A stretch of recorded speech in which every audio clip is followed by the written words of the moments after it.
누구든지 주의 이름을 부르는 자는 이라는 제목으로 하나님의 말씀을 함께 나누도록 하겠습니다. 구약 성경을 읽어보신 분들은 알 텐데요. 구약 성경이 어려운 단어들이 참 많습니다. 그중에 혹시 이 단어도 들어보셨을 겁니다. 77절, 초실절, 오순절이라고 하는 단어입니다. 이 77절은 뭐냐? 천 곡식을 베서 그 이삭단을 하나님께 드리도록 되어 있거든요. 첫 이삭단을 베고 난 다음에 7주를 더 계산해라 해서 77입니다. 77은 49. 이때가 바로 첫 열매 드리는 날이 되거든요. 그래서 77절이라고 하고요. 초실절이라는 단어가 있습니다. 처음 열매를 거두고 난 다음에 하나님 앞에 감사드리는 날이 바로 초실절이 됩니다. 그 다음에 오순절이라는 단어가 있습니다. 오순절. 오순절이라는 이 단어는 처음 곡식단을 베고 난 다음 그 이후 50일째 되는 날. 그래서 77절, 초실절, 오순절은 같은 의미를 담고 있는 절기가 되는데 오늘날로 따지게 되면 맥추감사주일입니다. 첫 열매를 거두고 하나님 앞에 감사하는 날. 구약 말씀에 기록되어 있기를 너희는 이 날에 아무 노동도 하지 말고 즐겁게 이 절기를 보내도록 해라. 하나님께서 허락해 주신 것에 감사하면서 첫 열매를 하나님 앞에 드리고 첫 열매로 만든 음식과 그 다음에 이제 잡은 그 짐승의 고기들을 먹으면서 즐겁게 보내도록 해라 라고 말씀을 하고 있습니다. 그래서 그 말씀대로 계속 지켜 내려왔는데 오늘날 이제 맥추감사주일이라는 단어로 이것을 계속 지켜나가고 있습니다. 물론 농경사회에서 지키던 이런 절기이긴 하지만요.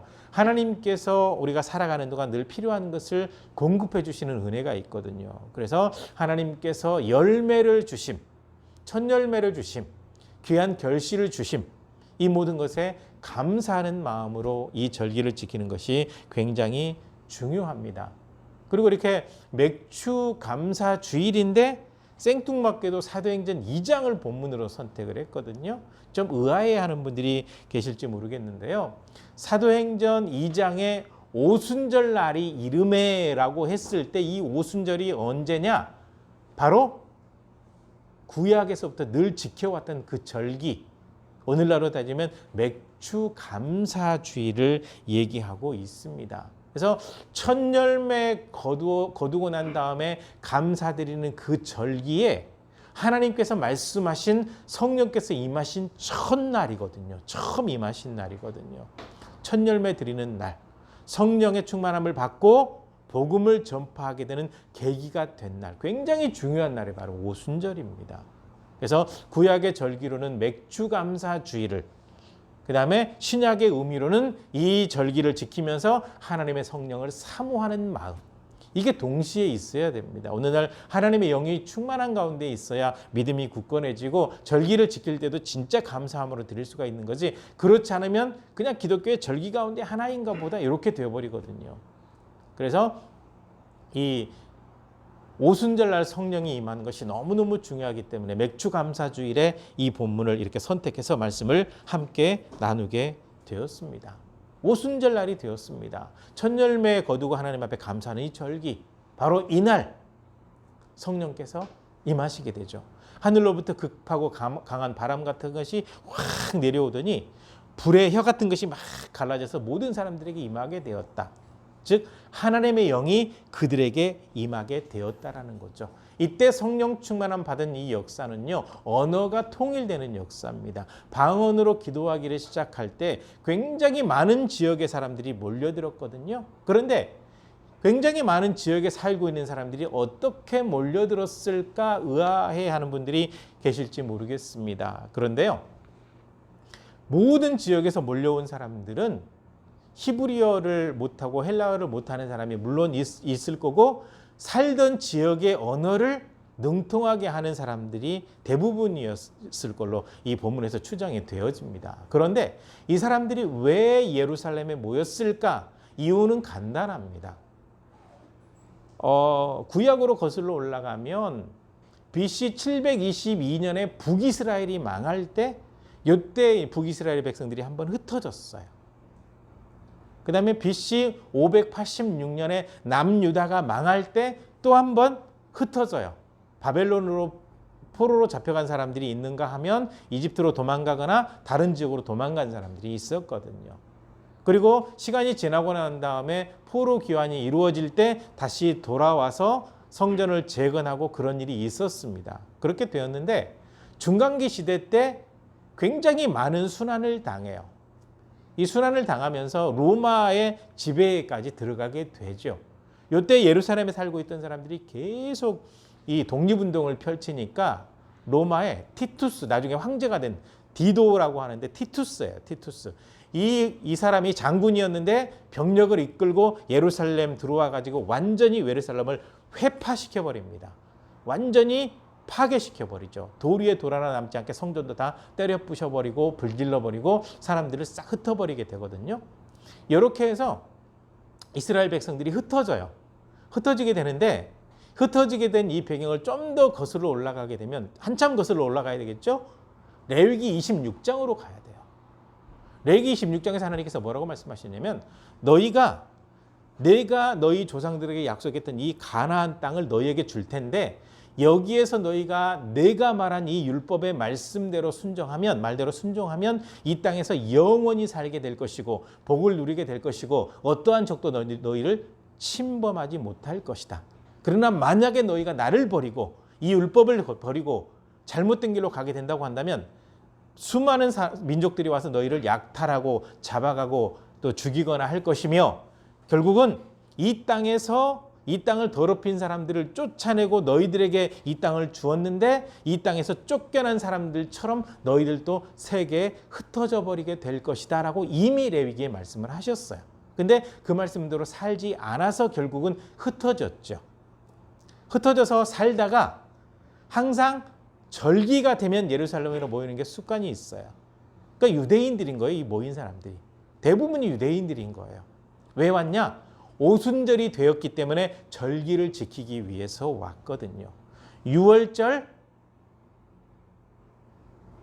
이집트에서 해방된 절기죠. 이스라엘에게 굉장히 중요한 절기거든요. 그 다음에 초실절, 그 다음에 수장절. 이 수장절은 이 추수감사거든요.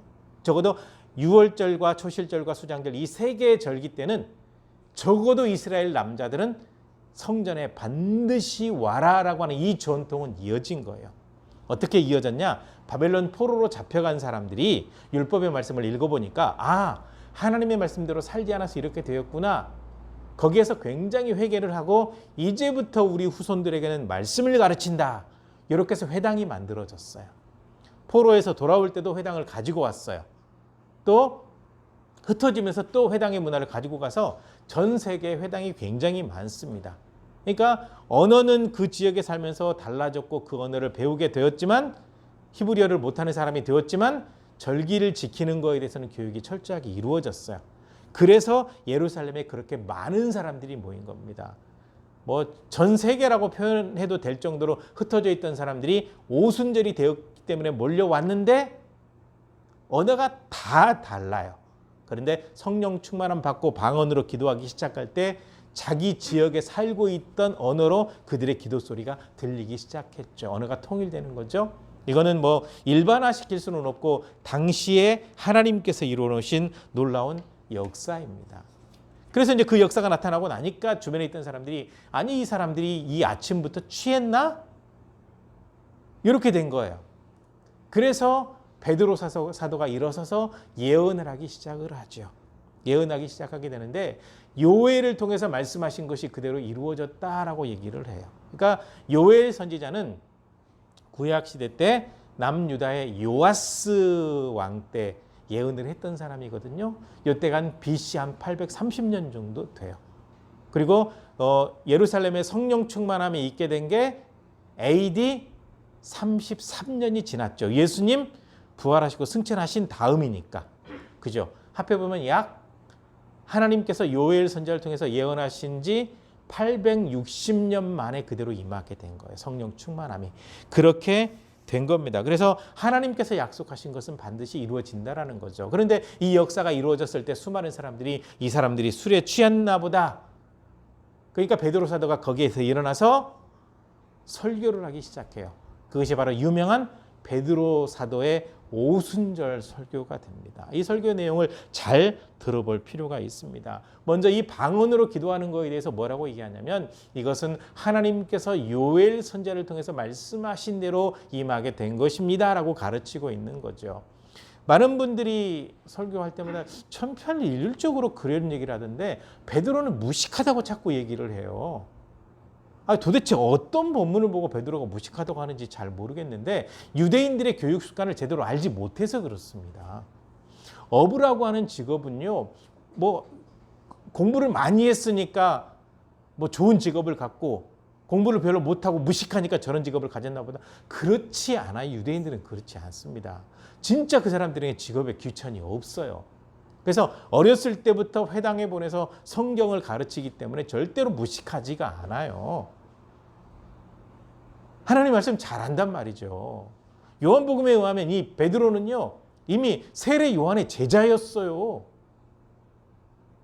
너무 이 성경을 제대로 보지 않은 채 베드로가 무식하다고 하는데 그렇지 않습니다. 무식하지 않아요. 하나님의 말씀을 알고 있는 사람은 굉장히 지혜로운 사람이거든요. 그러니까 어렸을 때부터 회당에 다니면서 공부할 거 다 했어요. 그런데 직업교육으로 어부교육을 받아서 어부가 된 거거든요.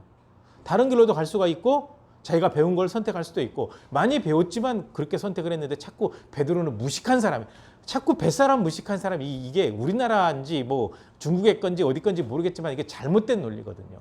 성경을 오해하고 있는 거예요. 그러니까 베드로 사도가 설교할 때 요엘서를 인용하고 있잖아요. 요엘서를. 무식한 사람 맞아요? 그렇지 않아요. 성경을 잘 알아요. 그래서 요엘서를 딱 인용해 가지고 지금이 오전 9시인데 여기 성경에 3시라고 나오죠. 3시면 여기다 플러스 6만 하면 우리 시간이에요. 그러니까 오전 9시인 거예요. 오전 9시. 오전 9시인데 이 사람들이 술에 취해 있겠습니까? 적어도 예수님 믿는 사람들인데 술 취해가지고 있겠습니까? 라는 거죠. 술에 취한 것이 아니라 요엘 선지자를 통해서 말씀하신 대로 하나님께서 하나님의 영을 부어주셨습니다. 자녀들은 예언을 하고 젊은이들은 환상을 보고 늙은이들은 꿈을 꾸고 내 남종과 여종에게 내 영을 부어주리니 그들이 예언하리라 라고 요엘 선지자를 통해서 말씀하셨는데 그 역사가 지금 이루어지게 된 것입니다. 그래서 하나님의 약속대로 성령 충만함을 받게 되었다. 구약의 예언대로 이루어졌다라고 베드로 사도가 딱 선언을 하고 있습니다. 그러면서 이어지는 내용이 하나님께서 이렇게 성령을 부어주신 이유가 무엇이냐? 예수님을 전하도록 하기 위해서 이렇게 부어주셨다라는 겁니다. 요엘서 말씀 가운데 2장 32절에 누구든지 주의 이름을 부르는 자는 구원을 얻으리라. 누구든지 주의 이름을 부른다라고 할 때 그냥 부르는 것이 아니라 믿는 사람이 되는 거거든요. 그러니까 누구든지 주님의 이름을 믿는 사람은 구원을 얻으리라고 분명히 말씀하셨는데 그 복음을 전하게 하려고 주님께서 이 성령을 우리에게 주셨습니다. 라고 얘기하면서 여러분들은 아마 거기 듣는 사람들은 다 알아요. 여러분들은 아마 나사렛 예수를 알 겁니다. 나사렛 출신 예수를 알 겁니다. 이 예수께서 여러분들에게 오셨을 때 수많은 표적과 기적과 놀라운 이적들을 보여주고 말씀을 전하는 이 모든 일을 다 지켜보았을 겁니다. 하나님께서 그렇게 보여주게 하셨습니다. 역사하셨습니다. 하나님께서 사람이 되셨으니까 당연한 거죠. 그런데 이 예수를 여러분들이 죽였습니다. 죽였는데 이 예수는 그대로 죽음으로 끝나지 않고 3일 만에 부활하셔서 하나님께서 보내신 메시아라는 것을 확실하게 증언해 보여주셨습니다라는 거죠. 그리고 바로 이 예수가 구원받을 수 있는 길을 열어 놓으셨다라는 겁니다. 그래서 하나님께서 말씀하신 대로 모든 구원을 완성하시고 그저 예수님 부활하시고 승천하신 다음에 벌벌 떨고 있는 사람들에게 요엘서를 통해서 말씀하셨던 그 예언대로 성령 충만함을 주셔서 이제는 예수님께서 메시아시라고 하는 이 일을 전하는 증인이 되게 하셨고 증언자가 되게 하셨다라는 거죠. 그래서 성령 충만함을 주신 이유가 예수님을 전하는 증인이 되라고 하신 거다라는 거죠. 이게 이 증인이라고 하는 것이 법정 용어입니다. 법정 용어. 이 법정 용어가 왜 중요하냐면요. 증인된 사람이 바르게 전하지 않으면 반드시 처벌을 받아요. 위증죄로 처벌을 받아요. 우리나라 위증죄는 너무 약한 것 같아요. 좀 더 강화시켜야 돼요. 거짓말하고 들통나면 완전히 영원히 감옥에서 못 나오게 만들어야 억울한 사람이 안 생기는데 위증해도 벌이 너무 가벼워요. 그렇지 않습니다. 위증하다 발각이 되면 굉장히 벌이 커요. 이 사람을 죽인 일에 대해서 만약에 위증하게 되었다고 한다면 그 사람이 죽어야 돼요. 한 생명을 사형에 처하게 하는 거짓말을 해버렸기 때문에 죽어야 되는 거예요. 위증죄는 굉장히 큰 겁니다. 그래서 성령께서 임하셔서 보고 들은 대로 믿은 대로 체험한 대로 그 역사를 경험한 대로 전하는 사람들이 되게 하셨다. 본 것을 그대로 전하게 하려고 하나님께서 하나님의 영을 부어주셨다라고 선포해요. 그리고 난 다음에 이제 복음의 핵심을 선포하는 겁니다. 여러분이 죽인 그 예수는 부활하셨습니다라는 겁니다. 하나님께서 정하신 뜻 미리 아신 대로라는 단어가 오늘 사도행전에 나오거든요. 2장에 나오거든요. 하나님께서 정하신 뜻 미리 아신 대로. 이게 뭡니까? 하나님께서 계획하신 대로, 하나님께서 예언하신 대로. 그러니까 예수님의 십자가 사건과 부활은 하나님께서 미리 정하신 뜻대로, 미리 예언하신 대로 이루어졌다라는 겁니다. 그래서 이 예수님이 이 땅에 오셨을 때 엄청나게 많은 고난을 당하시고 이방인들의 손에 넘겨져서 십자가에 못 박히셨거든요. 이게 그대로 구약에 예언이 되어 있다는 겁니다. 베드로가 그만큼 구약을 잘 알아요. 또 구구절절 설명할 필요가 없는 이유가 거기 있는 사람들은 유대인들이에요. 구약을 아는 사람들이에요. 그러니까 인용이 가능하죠. 설명이 가능한 겁니다. 예수님의 고난에 대해서 가장 잘 설명하고 있는 데가 바로 이사야서 53장입니다. 그 다음에 다윗의 시를 보게 되면 다윗이 예수님 미리 부활하신 것을 목도하고 목격한 것처럼 써놨어요. 영원하신 주님이 우리와 함께 하시고 다시 자리에 앉으시고 시편에 다윗의 시 가운데 표현이 되어 있거든요. 베드로 사도가 이런 것들을 다 인용해서 설명을 해요. 그러면서 말씀하신 그대로 십자가에 못 박혀 돌아가셨는데 그분이 그냥 그대로 무덤에 들어가서 끝났습니까? 그렇지 않습니다. 당시 대제사장들이 돈 주고 사람들에게 거짓말해가지고 시신을 훔쳐갔다고 얘기했지만 그것이 아니고 진짜 팩트는, 진짜 사실은 3일 만에 예수님께서 부활하셨습니다. 예언된 대로 고난받으시고 죽으셨고 예언된 대로 3일 만에 부활하셨습니다. 그래서 예수님께서 왜 메시아이냐, 왜 예수님을 믿어야 되느냐는 것을 정확하게 이 베드로 사도가 설명을 하고 있어요. 이 설교 딱 한번 읽어보세요. 베드로가 무식한가? 전혀 무식하지 않아요. 성경을 모르는 무식한 목사들이 잘못 얘기한 거로 저는 판단이 되어지거든요. 이렇게 쭉 설명을 합니다. 그러면서 이제 결론적으로 딱 가는 겁니다. 바로 이 예수님이 구약에서 예언한 메시아입니다. 라는 거예요. 구약 시대에는 하나님께서 선택한 사람에게 기름을 부어요. 대제사장을 세울 때 기름 부어요. 제사장을 세울 때도 기름 부어요. 왕을 세울 때도 기름 부어요. 선지자를 세울 때에도 기름을 부어요. 그래서 기름 부었다라고 하면 하나님의 특별한 선택을 받았다. 그래서 그리스도, 그러니까 예수라고 하는 단어는 자기 백성을 그들의 모든 죄에서 구원할 자라는 뜻을 가지고 있고, 그리스도라고 하는 뜻은 뭐냐? 기름 부음을 받은 자.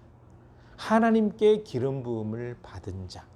물론 하나님께서 직접 사람이 되셔서 오셨지만요. 하나님께서는 바로 이렇게 그들이 잘 알고 있는 단어를 선택해서 예수님께서 메시아인 것을 이렇게 설명을 하고 계시는 겁니다. 구약의 모든 내용들은 약속이거든요. 이 약속의 말씀 가운데 굉장히 중요한 그 약속이 뭐냐? 메시아에 대한 약속이거든요. 마지막 때에 내가 내 종을 너희에게 보내리라. 여호와의 날, 하나님의 날, 여호와의 영이 임하는 날, 여러 가지 많은 표현들이 되어 있는데 그중에 특별히 메시아에 대한 이 예언이 이분들에게 굉장히 중요해요. 유대인들에게 굉장히 중요합니다. 왜냐하면요, 이 유대 지역 자체가 하나님을 잘 섬길 때에는요 아무 일이 없었는데, 하나님을 떠나는 순간부터 모압, 암몬, 뭐 에돔, 두로, 시돈, 그 다음에 그 블레셋 뺑뺑 둘러져 있잖아요. 수시로 공격, 스스로 지배당했다가 해방됐다가 공격당하고 뺏기고 뭐하고 그랬다가 바벨론 포로로 잡혀가는 그 시기에 바벨론 식민지가 됐다가 페르시아 식민지가 됐다가 헬라 식민지가 되었다가 헬라가 4개로 나눠져 가지고 그 프톨레미 왕조의 식민지가 되었다가 셀주쿠스 왕조의 식민지가 되었다가, 이때 이제 셀주쿠스 왕조가 너무 심하게 하니까 마카비 독립운동이 일어나가지고 100년 동안 또 독립국가를 이루었다가 로마 지배를 받았다가 계속 약탈당하고 뺏기고 지배당하고, 그러니까 여기에서 구원할 메시아를 그렇게 기다린 거예요. 그러니까 메시아에 대한 간절한 소망이 있는 거예요. 그래서 메시아를 기다리는 사람에게 하나님께서 메시아를 보냈어요. 보냈는데 그 메시아를 죽여버린 거거든요, 십자가에.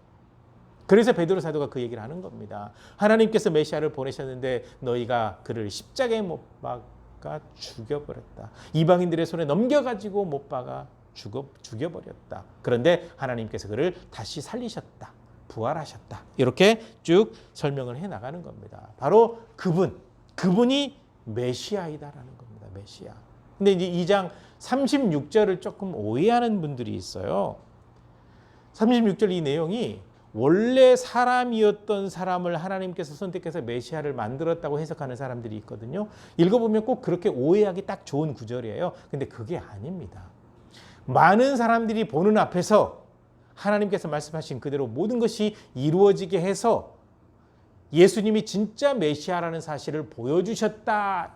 그 의미를 가지고 베드로 사도가 설명을 했는데, 예수님이 하나님께서 이 땅에 오신 걸 부인하는 사람들이 사람인 예수를 메시아 삼았다라고 자꾸 얘기해요.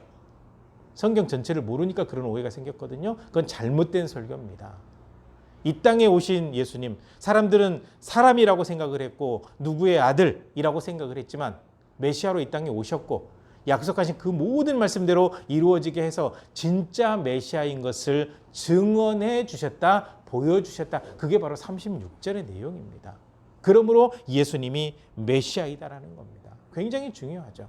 보세요. 오순절에 성령 충만함이 임했습니다.